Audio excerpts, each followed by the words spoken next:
Hello student, तो स्वागत है आपका एक बार पुनः एसपीएस ऑनलाइन स्टडी में। और अपन पढ़ लिया है, अपन ने सिमिलरिटी समरूपता चैप्टर अपना कंप्लीट हो चुका है। और सर्वांगसम क्या होता है, समरूप क्या होता है, ये सब चीजें अपनी कंप्लीट हो चुकी हैं। और आज अपना जो चैप्टर है वो है आपका वर्थ, जो 12वां आपका चैप्टर है। ठीक है, सर्कल।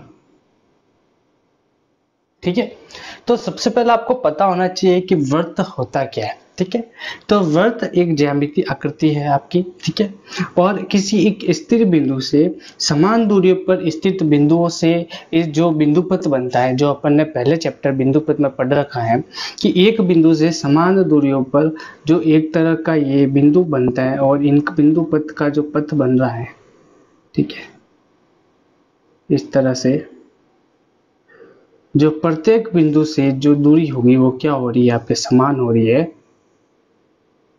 तो इसको अपन क्या कहेंगे, वृत्त कहेंगे। यानी किसी स्थिर बिंदु से अपन के एक समान दूरियों पर स्थित सभी बिंदुओं से मिलने वाला जो आपका सर्क्यूम है, जो इस तरह का आपको एक इंटरफेस मिलता है, वही आपका क्या कहलाता है, वृत्त कहलाता है। ठीक है, तो देखिए ध्यान देवें वर्ड के अंदर और क्या क्या हो सकता है। तो सबसे पहले ध्यान दें तो ये जो होगा वो होगी आपकी रेडियस, जिसको बोलते हैं अपन त्रिज्या। उसके बाद में ये होगी आपकी क्या, परिधि। ठीक है, त्रिज्या का जो डबल होगा वो आपको कहलाएगा क्या, व्यास। क्या कहलाएगा, व्यास। ये आपका क्या हो जाएगा, व्यास। अगर मैंने ए और बी नाम दे दिया तो ए भी आपका क्या हो जाएगा, व्यास हो जाएगा। ठीक है, व्यास क्या होता है, व्यास होता है बराबर 2 इंटू त्रिज्या। त्रिज्या का तो होगा डबल, और त्रिज्या क्या होगी आपके व्यास की आधी। व्यास की क्या होगी, आधी होगी। ठीक है, उसके बाद में आती है जीवा।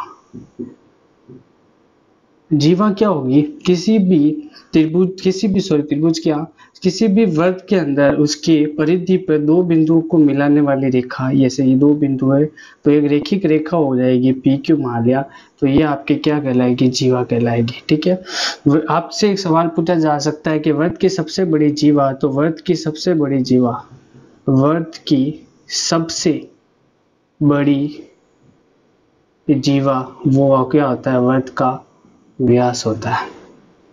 ठीक है, उसके बाद में आपको पता होना चाहिए कि यहाँ पे जो केंद्र पे कोण कितने डिग्री का होता है, टोटल जो घुमाते हैं अपन, तो टोटल कितने डिग्री का कोण हो जाएगा आपका, 360 डिग्री का कोण हो जाएगा। ठीक है, वृत्त का जो क्षेत्रफल का सूत्र होता है, वृत्त का क्षेत्रफल का सूत्र होता है वो होता है पाई आर स्क्वायर, और वृत्त की परिधि ज्ञात करने का सूत्र होता है वो होता है आपका 2 पाई आर, जिसमें पाई का मान 22/7 हो सकता है और 3.14 हो सकता है।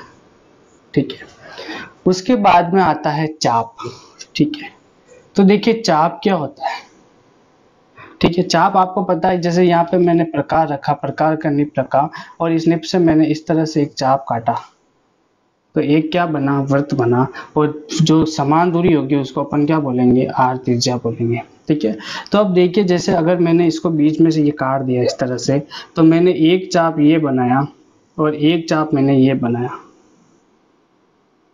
ठीक है, जैसे ये मैंने पी क्यू चाप बनाया और ये मैंने पी डैश क्यू डैश बनाया। ठीक है, तो जो इसको डिनोट करेंगे वो किस तरह से हो जाएगा, पी क्यू के ऊपर क्या बना दिया, चाप बना दिया। ठीक है, और इसी तरह से इस पे डिनोट करेंगे तो ये क्या हो जाएगा, क्यू डैश और पी डैश पे क्या बन गया, चाप बन गया।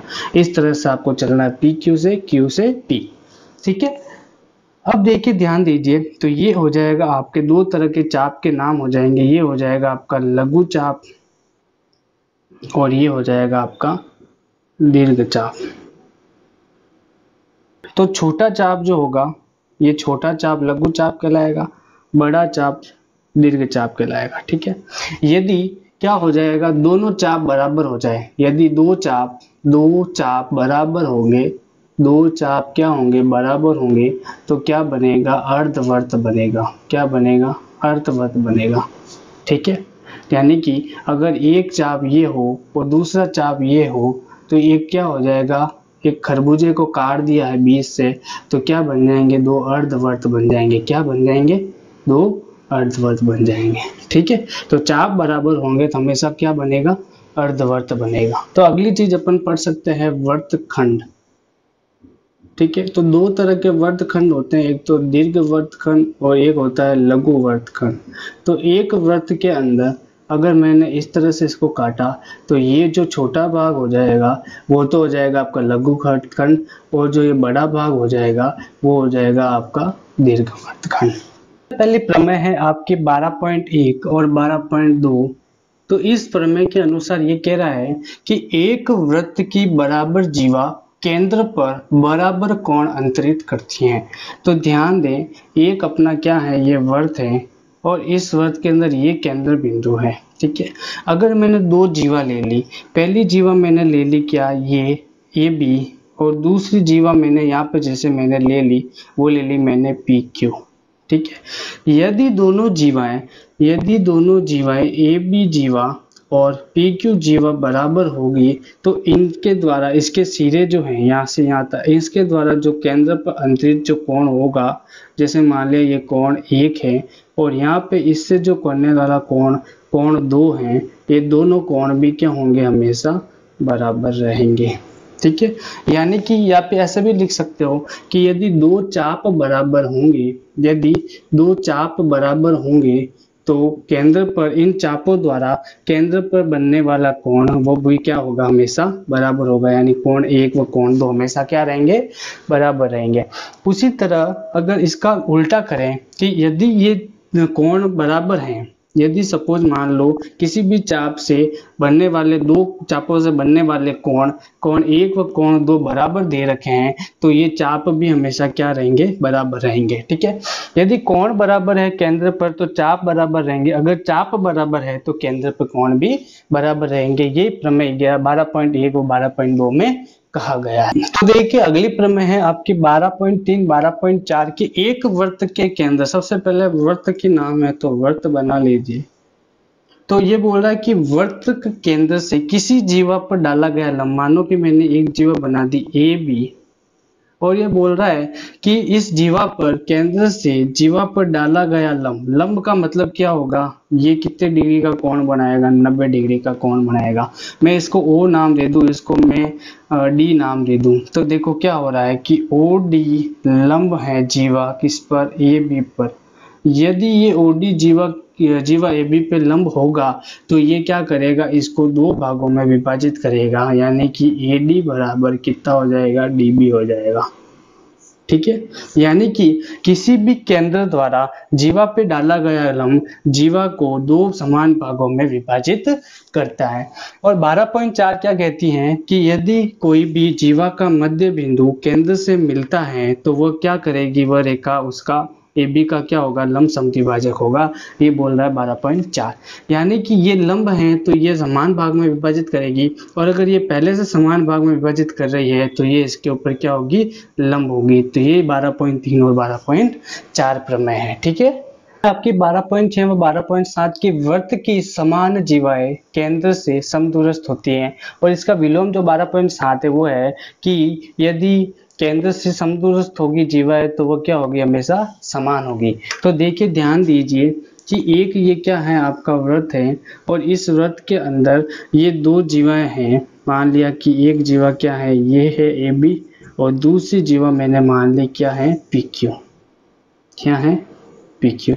यदि मैंने बोल दिया कि वृत्त की समान जीवाएं, यदि ए बी जीवा पी क्यू के बराबर होगी, यानी ये जीवा इस जीवा से बराबर होगी, तो ये जो यहाँ से यहाँ तक की दूरी होगी और यहाँ से ये यहाँ तक की जो दूरी होगी, यानी ये ओ मान लो और इसको मैं एम और एन मान लूँ, तो अगर ये दोनों बराबर होगी तो ओ एम बराबर ओ एन भी होगा। ठीक है, यानी कि समान जीवाएं, तो क्या हो जाएगा, केंद्र से दूरी भी क्या रहेगी, आपके समान रहेगी। यानी कि ये 5 सेंटीमीटर है और ये 5 सेंटीमीटर होगी। ठीक है, और अगर ये 6 सेंटीमीटर है तो ये भी कितनी हो जाएगी, 6 सेंटीमीटर ही होगी। और अगर ऐसा कह दे कि ये समान दूरी पर कोई आपके दो जीवा दे रखी है, तो जीवाओं की लंबाई अगर इसकी मान लो 5 है, दे रखी है तो आपको पूछ ले इसकी बताओ, तो इसकी भी कितनी रहेगी, 5 ही रहेगी।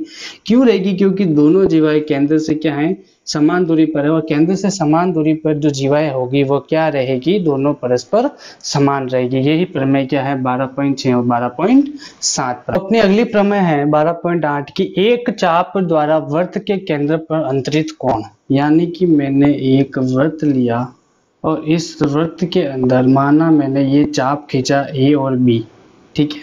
तो इस ए बी चाप द्वारा जो मैंने वृत्त पर के केंद्र पर अंतरित एक कोण है, ये जो कोण होगा, ये कोण वृत्त के जो शेष भाग ये तो यहाँ तक ये तो यूज हो गया, ये वाला भाग तो यहाँ पे केंद्र पे अंतरित हो गया, जो शेष भाग ये बच गया, इस पे कहीं पे भी अगर मैंने कोण अंतरित करा, जैसे मान लो मैंने ये करा, तो ये क्या हो जाएगा, ये कोण इस कोण का क्या आएगा, आधा होगा, और ये जो कोण होगा इस कोण का क्या होगा, दुगुना होगा। यानी कि कोण अगर एक मैंने नाम दिया और इसको कोण 2 नाम दिया, तो कोण 2 जो होगा वो 2 डबल होगा किसका, कोण 1 का, ठीक है। ये प्रमेय ये कह रही है, ठीक है। यानी कि इस वाले सर्किल पे, मतलब इस वाली परिधि के ऊपर बची हुई कहीं पे भी कोई कोण बनेगा, सपोज मान लो इस चाप से यहाँ कोण बन रहा है, यहाँ कोण बन रहा है, यहाँ कोण बन रहा है, सब जगह कोण 1 होगा, कोण 1 होगा, कोण 1 होगा। यानी कि सब जगह जो कोणों के मान होंगे वो क्या होंगे, बराबर रहेंगे, ठीक है। सब जगह कोणों के मान क्या रहेंगे, बराबर रहेंगे। और ये जो कोण होंगे वो क्या रहेगा, इस कोण का आधा रहेगा, और यहाँ जो कोण रहेगा वो इस वाले जो परिधि पे बनने वाले कोण का क्या रहेगा, दुगुना रहेगा। इसके बाद में एक चीज और समझनी होगी आपको कि यदि किसी वृत्त में यहाँ पे 90 डिग्री का कोण बनता है, अगर वृत्त की परिधि पे कितने डिग्री का कोण बन रहा है, 90 डिग्री का कोण बन रहा है, ये 90 डिग्री का अगर कोण बन रहा है, समकोण बनता है, तो वृत्त हमेशा क्या होगा, अर्धवृत्त रहेगा। और ये जो होगा चाप वो वृत्त का क्या हो जाएगा, आपका व्यास होगा, वृत्त का व्यास होगा, वही क्या होगी, जीवा, ठीक है। तो वृत्त के हमेशा याद रखो कि वृत्त के व्यास से परिधि पे बनने वाला कोण हमेशा कितने डिग्री का होगा, 90 डिग्री का होगा, वो समकोण होगा, ठीक है। और अगर 90 डिग्री का कोण बन रहा है तो वो हमेशा वृत्त का क्या होगा, व्यास होगा। ये आपको चीज ध्यान रखनी होगी, इससे सवाल हो सकता है बहुत सारे, ठीक है। तो आज अपन 12.8 तक पढ़ेंगे, ठीक है। बाकी के प्रमेय अपन अगले वीडियो में देखेंगे। Thank you.